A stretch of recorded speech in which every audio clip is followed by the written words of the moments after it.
Just upon returning to his apartment from jogging, aspiring Mage Knight and flunking Hagun Academy student Ikki Kurogane inadvertently walks in on a half-naked girl changing in his room. While being admonished and forced to apologize by Academy Director Kurono Shinguji, Ikki learns that the girl is Stella Vermillion, a famous A-rank blazer who is the princess of the Vermillion Empire and his new roommate. When Stella announces a set of house rules which Ikki objects to, Kurono has them stage a mock battle, with the loser having to obey the winner unconditionally. Ikki accepts despite the disadvantages of his low rank, i.e. being an F-rank blazer, stating that he has to work hard in order to win the 7-Star Sword Art Festival. During the mock battle, he demonstrates powerful fighting skills and memorizes Stella's technique, which he uses against her through his technique, Blade Steel. As a last resort, Stella activates her noble art, but Ikki counters it with his own noble art, outmaneuvers her attacks, and strikes her, winning the battle but collapsing from exhaustion. Later, Kurono visits Stella and explains that despite Ikki's strength, he flunked the Academy's evaluations due to his peculiar style. She then recommends her to follow Ikki's style so she could improve. Returning to the apartment, Stella apologizes to Ikki for her behavior. He then reminds her of the deal they made for the loser to obey the winner from now on, and then orders her to be his roommate.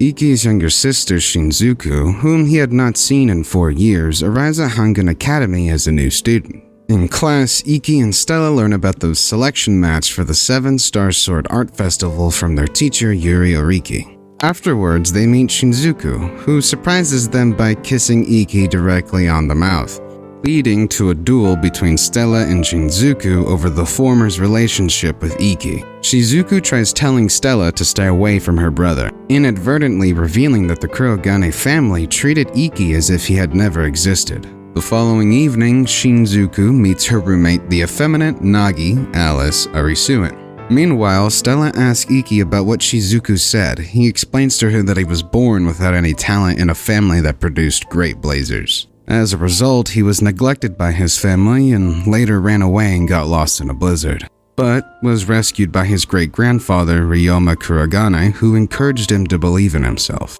Afterwards, he strove to become just like Ryoma and was accepted into the academy.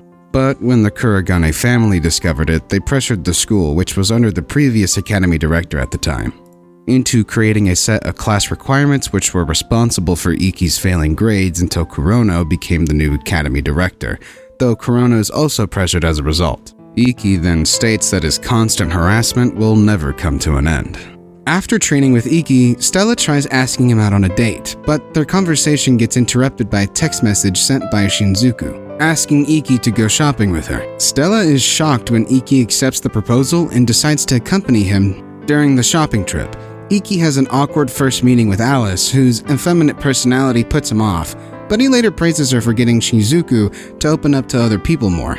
The entire trip is spent with Stella and Shinjuku competing to get Ikki's attention, with Shinjuku seemingly triumphing every time. As the four split up to use the restroom, the mall is suddenly taken hostage by a group of armed men led by a blazer named Bisho, who demands a large ransom in exchange for the release of the hostages. Kurono authorizes Ikki, Stella, Shinjuku, and Alice to use their devices to attack the assailants. When Stella intervenes, Bisho subdues her with his device, Judgment Ring, and then forces her to undress in exchange for the freedom of the hostages. Shinjuku takes advantage of the gunmen's distraction to protect herself, Stella, and the hostages with a wall of water, while Ikki slices Bisho's left arm off to prevent him from using Judgment Ring. When the gunmen retaliate, another blazer, Shizuya Kirihara, arrives and subdues them. Afterwards, Kirihara reveals that Ikki had a match against him but ran away, and says that he will be Ikki's first opponent. During the selection match, Stella, Shinjuku, and Alice easily defeat their opponents. Meanwhile, Ikki begins studying Kirihara's noble art, which renders him invisible and makes it difficult to even detect him using the other senses. Ikki meets up with Alice and confides in her about his match against Kirihara. During the previous school year, when the Kurogane family still had influence over the academy superiors, Kirihara had been harassing him with his device, and Ikki refused to fight back, believing it would be used as an excuse to expel him. In the next day's match, Kirihara starts off by activating his noble art, which covers the battlefield in an illusionary forest. At first, Ikki's able to deduce Kirihara's location by observing the visible arrows he fires, but Kirihara uses a new and improved technique he developed which also allows his arrows to become invisible, injuring Ikki. Kirihara ridicules Ikki by saying that he must win the festival in order to graduate. Enraged, Stella stands up for Ikki and tells him to continue fighting. Using everything he learned about Kirihara's attacks, a rejuvenated Ikki pinpoints his location with his noble art and defeats him, then collapses from exhaustion. At the hospital, Ikki is met by Stella and he confesses his feelings for her. Initially embarrassed by the confession, she then kisses his cheek. The two then promise to meet and fight each other in the final match of the festival.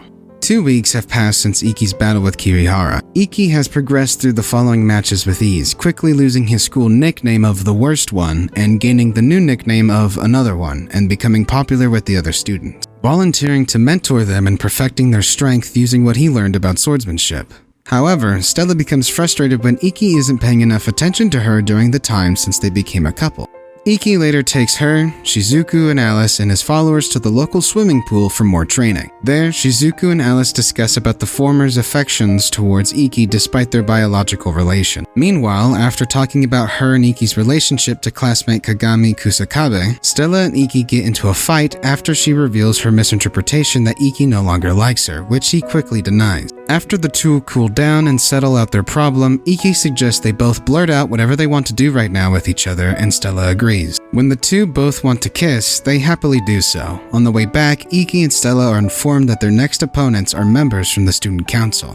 As Ikki and Stella continue to make progress in the selection matches, Ikki notices he is being stalked by a female student, who eventually identifies herself as Ayase Ayatsuji, the daughter of Kaito Ayatsuji, a famous swordsman. She had been hoping to ask Ikki to help her improve her swordsmanship, but was unable to approach him directly because of her fear of men, androphobia. He agrees to help her, to the surprise of both Stella and Shizuku. During training, he deduces that Ayase's problem lies in her imitation of her father's style, which is impossible to accomplish. He then proposes that since she is now fully dedicated to imitating her father's style and cannot utilize any other techniques, she must adjust her position by understanding her anatomy. With this advice in mind, Ayase is able to land a hit on Ikki with ease. While accompanying Ikki and Ayase home, Stella asks Shizuku if she's jealous of Ayase, and she replies that she isn't, then hopes that Stella will always take care of Ikki and never betray him. One night, while having dinner with Ayase, Ikki and Stella meet Kurado Kuroshiki, a blazer who knows Ayase and despises swordsmen. He begins harassing Ayase and then injures an unresisting Ikki when he stands up for her. Afterwards, the trio is approached by Utakata Masogi and Kanata Totokubara, members of the Hagun Academy Student Council, who commended Ikki for not retaliating against Kurado. As they walk back home, Ikki and Ayase are informed that their next festival opponents will be each other. The following night, Ikki meets up with Ayase on the school rooftop at her request.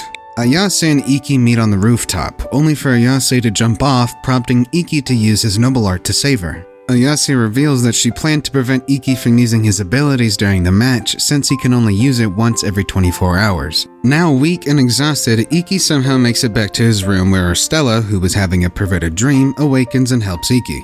Now Ikki has to fight Ayase without his abilities and on a battlefield rigged with traps that Ayase set. However, Ikki, who has learned why Ayase is so determined, still wants to help her regain her pride. Despite sustaining serious damage, Ikki is not only able to see through and defeat Ayase's technique to win, but also managed to break through to her and offer his help so that she could regain what she has lost. Accompanied by Stella and Ayase, Ikki goes to the Ayase family dojo and challenges Kuroshiki to a duel to reclaim the dojo. As the fight progresses, Ikki takes some damage from Kuroshiki's Orochimaru, reminding Ayase of her father's fight with Kuroshiki, which hurts her internally. When Ayase wants to stop the fight, Stella stops Ayase, telling her that she won't be able to get the dojo back if she does, and that Ikki is actually having fun and enjoying the fight, just like her father did.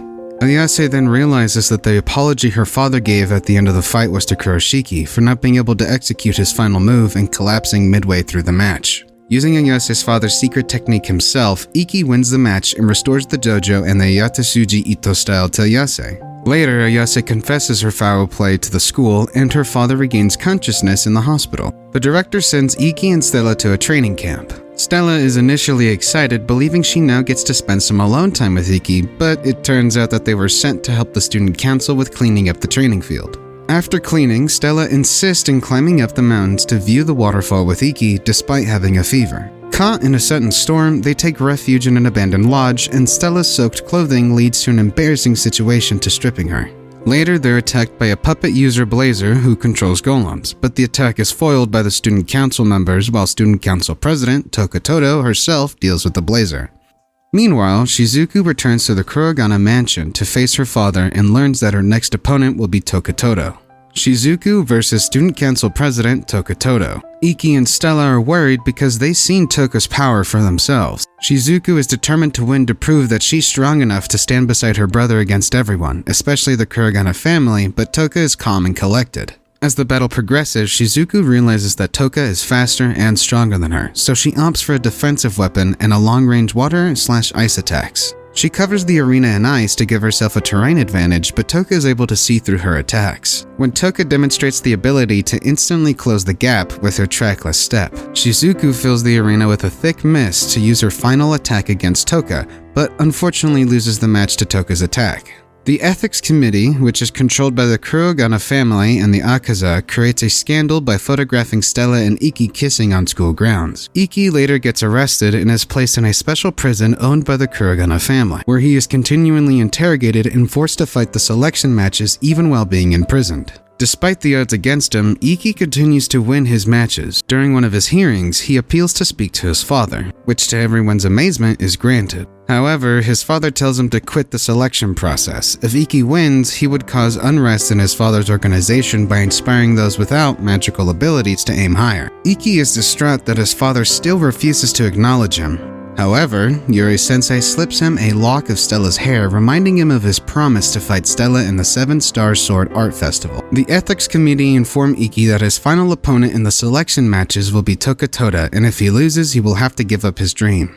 Ikki's final match against Tokotodo is to be televised to the whole world. Stella and Alice win their final matches in spots at the 7 Stars Battle Festival. Even though exhausted and wounded from his prior matches and ill treatment in prison and haunted by self-doubt, Ikki arrives at the arena in time. Cheered on by everyone at Hagun Academy, Tokotodo, as well as everyone else, knows that the fight is fixed but still wants to test Ikki's resolve to fight for the weak. He defeats Tokotodo, shocking Akaza. Refusing to accept the outcome of the match, Akaza tries to attack Ikki, but Stella runs to his rescue and easily knocks off Akaza along the way. As Stella is still near him, he proposes to her while it's still being broadcasted to the entire world. Then the Emperor Vermillion telephones Ikki's father and suggests that their children should not be burdened by their parents' political goals. A ceremony is held honoring the school's 6 representatives for the 7-Star Sword Art Festival, and Ikki is named the leader and flag bearer by Tokotodo. Ikki is later seen talking with Stella about his proposal, but before anything can happen, Shizuku and Alice arrive. Shizuku proceeds to create new rules to teach Stella how to become a bride.